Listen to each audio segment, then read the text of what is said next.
sa'yo, Panginoong Yesu Kristo.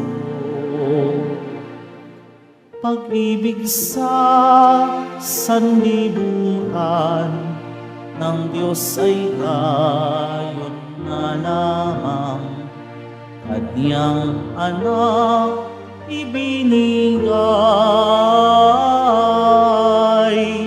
upang mabuhay kailanman ang nananalig na tunay. Nagpupuri kami sa'yo, Panginoong Yesu Kristo. Sumainyo ang Panginoon. At sumaiyo rin. Ang mabuting balita ng Panginoon ayon kay San Juan. Papuri sa iyo, Panginoon. Noong panahong iyon, sinabi ni Jesus sa mga Hudyo, "Kung ako lamang ang patutuo tungkol sa aking sarili, huwag ninyong tanggapin. Ngunit may ibang nagpapatutuo tungkol sa akin, at totoo ang kanyang sinasabi. Nagpasugo kayo kay Juan, at nagpatutuo siya tungkol sa katotohanan. Hindi sa kailangan ko ang patutuo ng tao. Sinasabi ko lamang ito para maligtas kayo. Si Juan ay parang maningas na ilaw na nagliliwanag noon, at kayo'y sandaling nasiyahan sa kanyang liwanag. Ngunit may patutuo tungkol sa akin na higit sa patutuo ni Juan. Ang mga gawang ginagawa sa akin ng Ama ay siya ko namang ginaganap.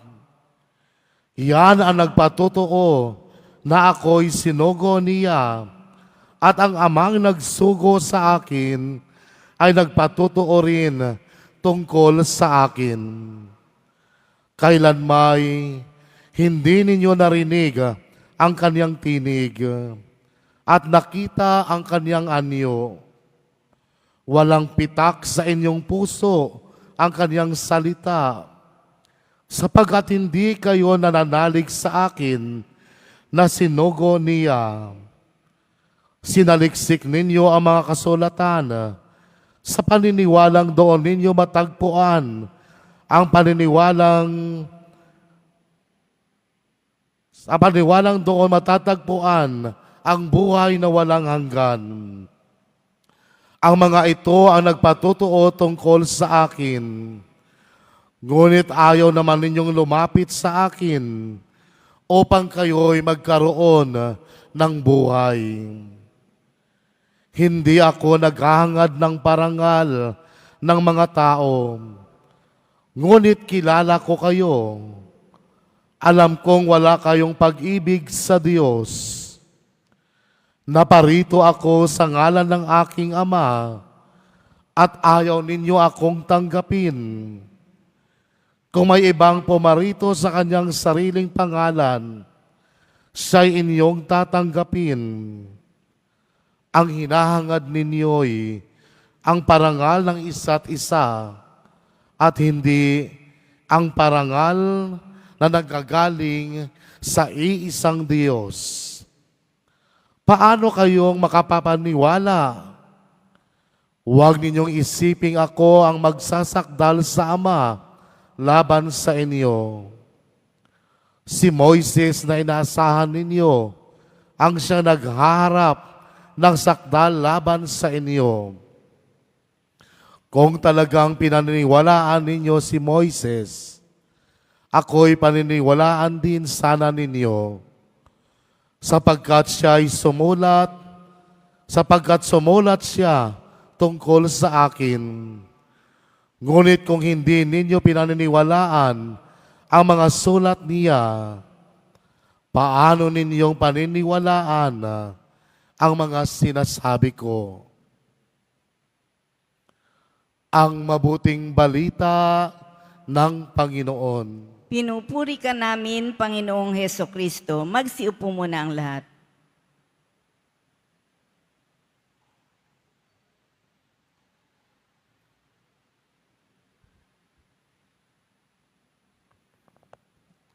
Magandang gabi po sa inyong lahat, mga kapatid kay Kristo. Sa lahat po ng ating mga taga-subaybay sa iba't ibang online platforms at sa lahat ng ating mga kadiboto sa iba't ibang panig ng Pilipinas at maging sa buong mundo kung saan tayo ay naaabot ngayon ng ating live streaming. Mapayapang gabi din po sa inyong lahat. Mga kapatid kay Kristo, malugod po namin kayong tinatanggap sa Basilica Minor at Pambansang Dambana ni Jesus Nazareno. Narinig po natin sa ating unang pagbasa ang sumunod na mga nangyari pagkatapos ibigay ng Diyos ang 2 tableta na naglalaman ng 10 utos kay Moises. Sa kabila ng mga utos at paalala ng Diyos, ang mga Israelita ay patuloy na sumuway at lumabag sa kalooban ng Diyos. Sila ay sumamba sa isang Diyos-Diyosang anyo sa matabang guya na yari sa ginto. Kaya naman, plano na sana ng Diyos na lipulin ang kaniyang bayang naging matigas ang ulo. Subalit dahil sa pagsusumamo ni Moises, nakiusap siya na huwag ituloy ng Diyos ang kaniyang plano. Dahil na rin sa kaniyang mga pangako sa mga ninunong sina Abraham, Isaac at Jacob. Kaya't anong nangyari? Hindi itinuloy ng Diyos ang kaniyang planong paglipol sa bayan ng Israel. Sa atin naman pong ebanghelyo, narinig natin ang diskurso ni Jesus Nazareno sa pagitan ng mga Hudyo. Ipinaalala ni Jesus Nazareno na ang kaniyang mabuting gawain ay hindi upang maparangalan ang sarili, kung hindi ito ay para sa kaluwalhatian ng Diyos Ama.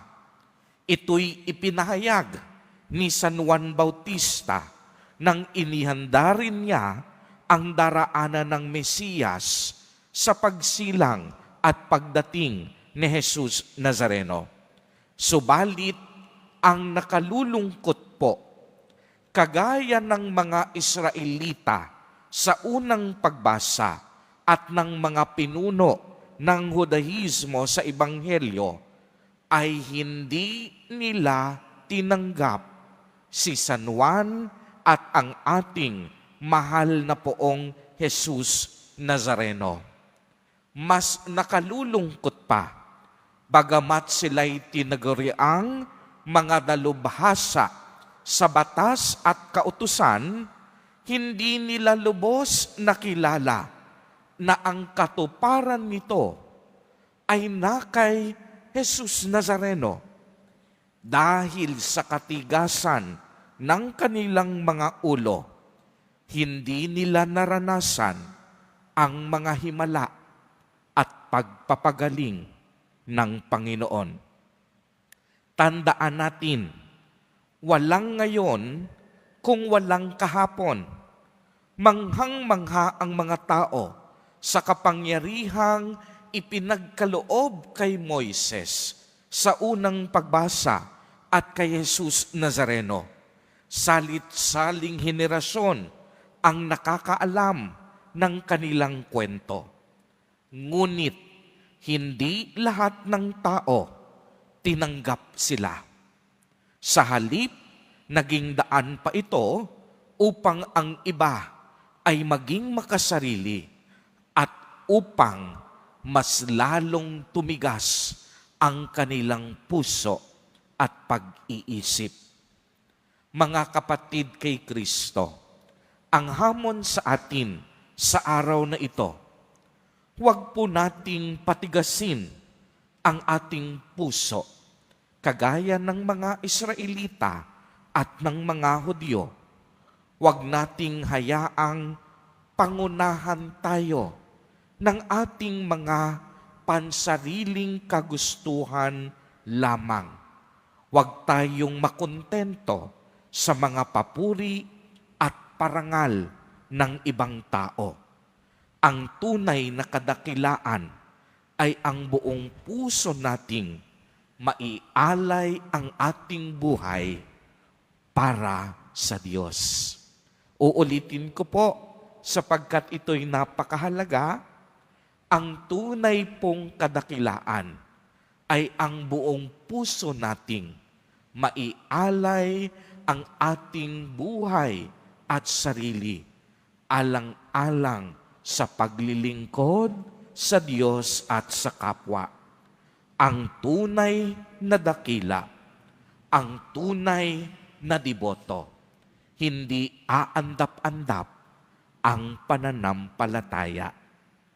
Uulitin ko po, ang tunay na dakila at ang tunay na deboto, hindi aandap-andap o papatay-patay ang kaniyang pananampalataya.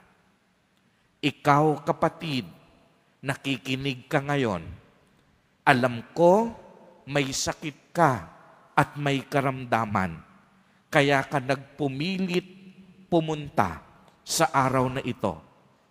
Gaano kalaki ang iyong pananampalataya upang maniwala na kaya kang pagalingin at hilumin ni Jesus Nazareno sa mga sandaling ito?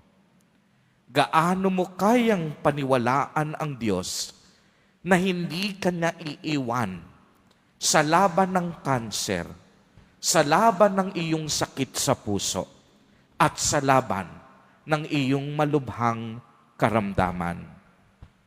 Mga kapatid, huwag nating patigasin ang ating mga puso. Sa halip pagdudahan mo, paniwalaan mo, gagaling ka. Sa halip magmukmok ka, itaas mo ang iyong kamay at sumamba ka sa Diyos na banal. Sa halip mawalan ka ng pag-asa, iunat mo ang iyong mga kamay at magsimula ka. Iisa lang ang buhay mo, huwag na huwag mong isusuko. Huwag kang bibitaw. Dahil anumang mangyari, hinding-hindi ka iiwan ni Jesus Nazareno.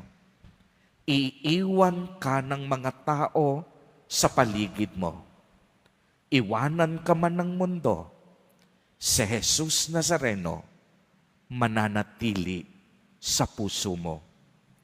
Kaya't ang panalangin natin sa mga sandaling ito, mahal na poong Jesus Nazareno, naway pagalingin mo, hindi lamang ang aming pisikal na karamdaman, kung hindi hilumin mo ang aming mapanglaw at sugatang puso upang wag kaming panghinaan ng loob. Tulungan mo kaming makaahon sa buhay na ito. At naniniwala kami, mahal na poong Jesus Nazareno, na sa isang salita mo lamang ay gagaling na ako. Amen.